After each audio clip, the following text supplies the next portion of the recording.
નમસ્કાર દર્શક મિત્રો, હું શીતલ મહેતા ન્યૂઝ ઓફ કચ્છમાં આપનું સ્વાગત છે। જોઈએ આજના સમાચાર।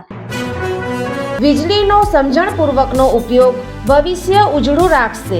ઉર્જા સંરક્ષણ ગૃહિણીઓ, ખેડૂતો અને ઉદ્યોગપતિઓ દ્વારા કઈ રીતે થઈ શકે તેની સમજણ અને સૂચનો। પશ્ચિમ ગુજરાત વીજ કંપની લિમિટેડ ગ્રાહક સુવિધા કેન્દ્ર 1800 233 15533 ટોલ ફ્રી।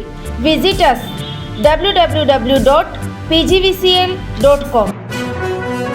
હરિયાણાના રોહિત ગોદારા અને નવીન બોક્સર ગેંગનો હત્યાના કેસમાં ફરાર આરોપી ગુજરાત એટીએસે રાપરમાંથી પકડ્યો।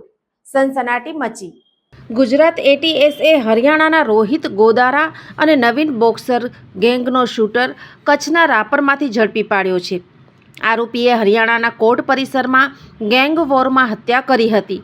આરોપીને આશ્રય આપનારની પણ એટીએસે ધરપકડ કરી છે। ગુજરાત એટીએસે બાતમીના આધારે કચ્છના રાપરમાંથી હરિયાણાના નવીન બોક્સર ગેંગના શૂટર વિકાસ ઉર્ફે ગોલુ શ્યોરણની ધરપકડ કરી છે। વિકાસ નાગેશ્વર પાર્ક RO પ્લાન્ટ કંપનીમાં પોતાના ઓળખીતા દિનેશ ગર્ગના ત્યાં રોકાયો હતો। એટીએસે દિનેશ ગર્ગની પણ ધરપકડ કરી છે। એટીએસની પૂછપરછમાં સામે આવ્યું છે કે વિકાસે 4 સપ્ટેમ્બરે હરિયાણાના ભિવાની શહેરના કોર્ટ પરિસરમાં અજય તથા રોહિત સાથે મળીને લવજીત નામની વ્યક્તિની હત્યા કરી હતી। હત્યા માટે પિસ્તોલ રોહિત ગોદારા દ્વારા મોકલવામાં આવી હતી। આ હત્યાનો બનાવ બે ગેંગ વચ્ચે ચાલી રહેલી ગેંગ વોરની અદાવતમાં બન્યો હતો।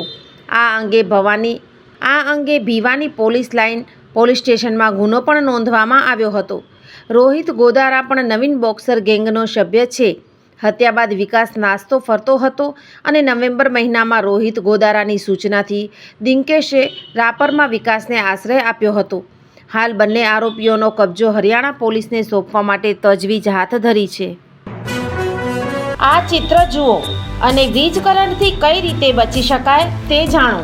થોડીક જાગૃતતા, જિંદગીભરની સલામતી। વીજ સુરક્ષા પ્રથમ। પશ્ચિમ ગુજરાત વીજ કંપની લિમિટેડ, વર્તુળ કચેરી, ભુજ। આ હતા આજના સમાચાર। આવતીકાલે ફરી મળીશું। ત્યાં સુધી મને રજા આપશો। નમસ્કાર।